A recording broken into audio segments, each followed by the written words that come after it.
एक बात अगर मैं सच बोलूं तो अब हमें इंसान होने का घमंड छोड़ना पड़ेगा, क्योंकि अगर अब हमने अपनी असलियत को गहराई से देख लिया तो हम ये पाएंगे कि हम एक एवोल्यूशनरी फेलियर के अलावा कुछ और नहीं है। हम बंदर ही ठीक थे। कम से कम तब हमारे पास एक सादगी थी, एक मकसद था, सिर्फ जीवित रहना, जिंदा रहना। आज आपके पास आईफोन है, गाड़ियां हैं, इंटरनेट है, लेकिन आपकी बुद्धि आज भी उसी आदम युग के डर, ईर्ष्या और असुरक्षा में फंसी हुई है। फर्क सिर्फ इतना है कि पहले हम जंगल के जानवरों से डरते थे और आज आप पड़ोस वाली आंटी के जजमेंट से डरते हैं। क्या यही आपकी तरक्की है? क्या आपने इसी को ही सभ्यता अपनी बनाया हुआ है? आप खुद को गौर से देखिए। आप सुबह उठते हैं, एक ऐसे काम पर जाते हैं जिससे आप नफरत करते हैं, ताकि आप वो चीजें खरीद सके जिनकी आपको जरूरत भी नहीं है, सिर्फ उन लोगों को इम्प्रेस करने के लिए जिन्हें आप पसंद भी नहीं करते। क्या एक जानवर कभी इतनी बड़ी बेवकूफी करेगा? एक बंदर तभी पेड़ से फल तोड़ता है जब उसे भूख लगती है, लेकिन आप अपनी पूरी जिंदगी तिजोरियां भरने में निकाल देते हैं, ये जानते हुए भी कि अंत में आप खाली हाथ ही जाएंगे। आपने अपनी बुद्धि का इस्तेमाल अपनी शांति के लिए नहीं, बल्कि अपनी बेचैनी को, एंग्जाइटी को, लाइफ के बर्डन्स को और बढ़ाने में लगा दिया है। इस भारतीय समाज में जिसे हम संस्कार कहते हैं, असल में वो ज्यादातर मामलों में सिर्फ कंट्रोल करने का एक तरीका है। आपको बचपन से सिखाया जाता है कि सवाल मत पूछिए, बस चीज़ों को मान लीजिए।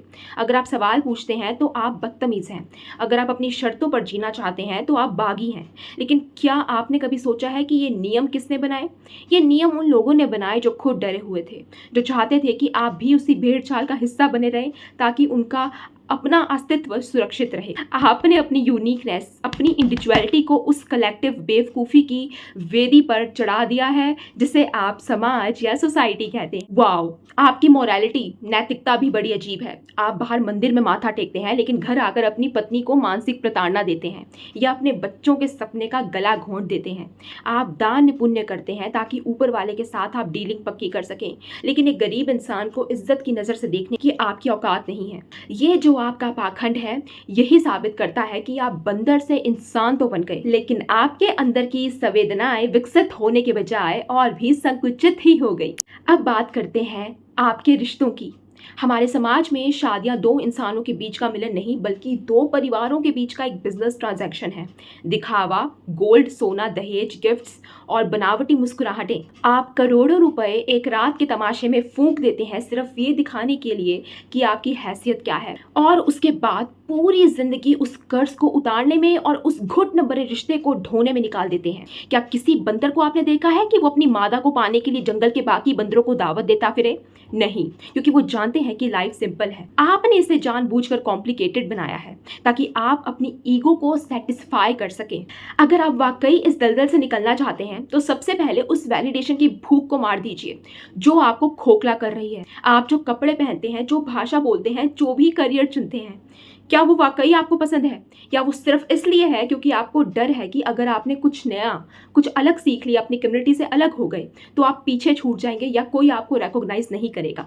मेरी बात को याद रखना, शेर अकेला चलता है, भेड़ें हमेशा झुंड में होती हैं, और आप एक ऐसी भेड़ बन चुके हैं जिसे खुद ब खुद अपनी ही बेड़ियां अपने ही कहने लगने लगी हैं।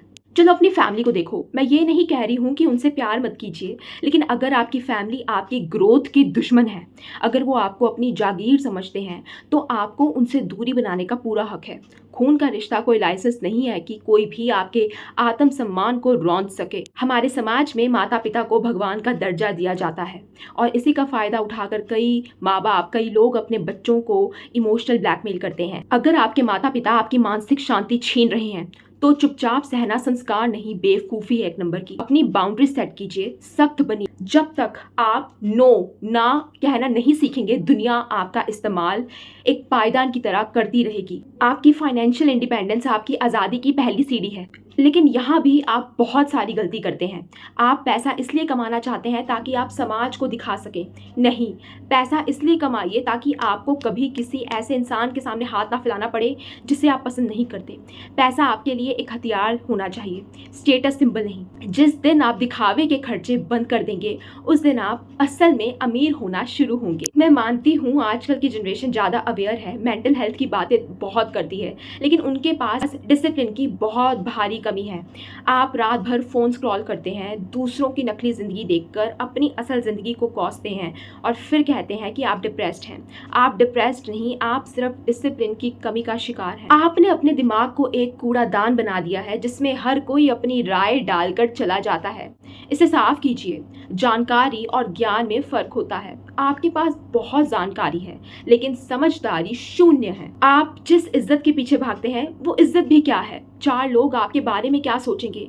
वो 4 लोग आपकी मैयत पे भी सिर्फ इसलिए आएंगे क्योंकि उन्हें मुफ्त का खाना मिलेगा। उन लोगों के लिए अपनी खुशियों की कुर्बानी देना बंद कीजिए। आप अपनी नजरों में गिरकर दूसरों की नजरों में ऊंचा उठने की जो कोशिश कर रहे हैं वो आपको कहीं का नहीं छोड़ेगी। अगर आप खुद का सम्मान नहीं करेंगे तो दुनिया आपको सिर्फ एक खिलौना समझेगी। भारतीय शादियों में होने वाला ड्रामा देख लीजिए। लड़के वाले जैसे कोई जंग जीत कर आए हों बारात लेकर और लड़की वाले जैसे कोई गुनाह करके बैठे हों।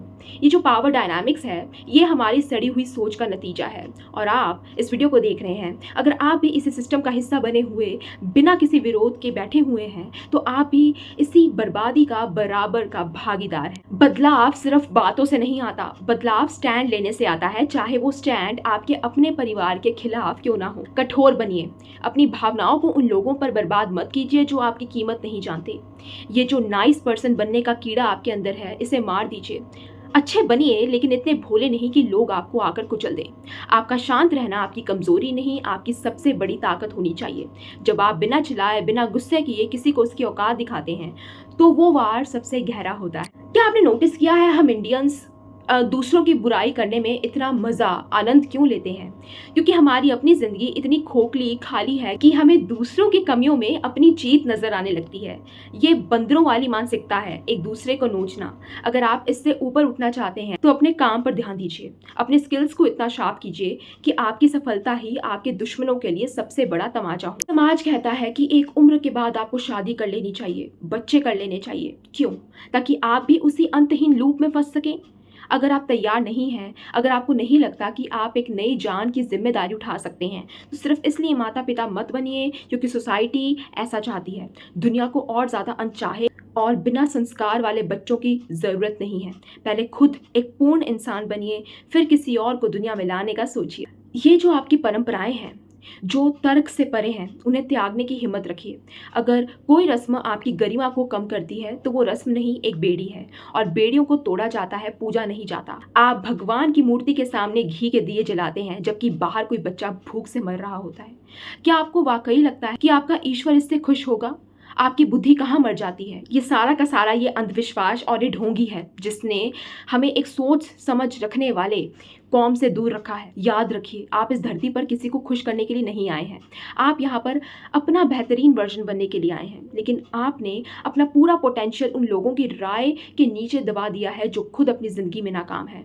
आपके रिश्तेदार जो आपकी सैलरी पूछते हैं या आपकी शादी की चिंता करते हैं, उन्हें आपकी परवाह नहीं है। उन्हें सिर्फ गॉसिप का मसाला चाहिए। उन्हें वो मसाला देना बंद कीजिए। अपनी ज़िंदगी को एक प्राइवेट प्रोजेक्ट बनाइए। जितना कम जानकारी लोगों के पास होगी उतना ही कम वो आप पर हमला कर पाएंगे। अकेले रहने से मत डरिए। अकेलापन और एकांत में फ़र्क होता है। जब आप अकेले होते हैं तो आप खुद को जान पाते हैं, लेकिन आप तो भीड़ से इतना डरे हुए हैं कि आप किसी भी टॉक्सिक रिश्ते में बंधने को तैयार हो जाते हैं ताकि आपको अकेला ना रहना पड़े। ये आपकी सबसे बड़ी हार है। जिस इंसान को खुद की कंपनी पसंद नहीं आती उसे कोई और कैसे पसंद कर सकता है? आपकी भाषा, आपका पहनावा, आपका रहन सहन सब कुछ ओरिजिनल होना चाहिए। किसी की कॉपी मत कीजिए। जब आप किसी को इमिटेट करते हैं तो आप अपनी वैल्यू गिरा लेते हैं। खुद को इतना कीमती बनाइए कि लोग आपकी प्रेजेंस को एक प्रिविलेज समझें और ये तब होगा जब आप दूसरों के पीछे भागना बंद करेंगे और खुद पर काम करना शुरू करेंगे। अगेन, हमारा एजुकेशन सिस्टम वो तो बस क्लर्क बनाने की मशीन है। आपको रटना सिखाया गया, सोचना नहीं। और यही वजह है कि डिग्री होने के बावजूद आप में क्रिटिकल थिंकिंग की कमी है। आप व्हाट्सएप यूनिवर्सिटी के फॉरवर्ड्स पर यकीन कर लेते हैं। आप झूठी झूठी अफवाहों में आ जाते हैं। आप नफ़रत के एजेंडे में फंस जाते हैं। क्यों? क्योंकि आपने कभी अपने दिमाग को सवाल पूछने की ट्रेनिंग ही नहीं दी। आप सिर्फ एक रोबोट बन गए हैं जिसे कोई भी रिमोट से कंट्रोल कर सकता है। अपने डर का सामना कीजिए। वो डर क्या है? कि लोग हंसेंगे। हंसने दीजिए। जो आज हंस रहे हैं कल वही लोग आपके ऑटोग्राफ के लिए लाइन में खड़े होंगे अगर आपने हिम्मत दिखाई। लेकिन अगर आप डर के मारे दुबक कर बैठ गए तो आप सिर्फ एक गुमनाम मौत बनेंगे। बंदरों की तरह सिर्फ शोर मचाना छोड़िए और एक शांत शिकारी की तरह अपने लक्ष्यों पर ध्यान दीजिए। समाज आपको दबाएगा, आपकी टांग खींचेगा, आपको नीचा दिखाएगा, ये उसका स्वभाव है।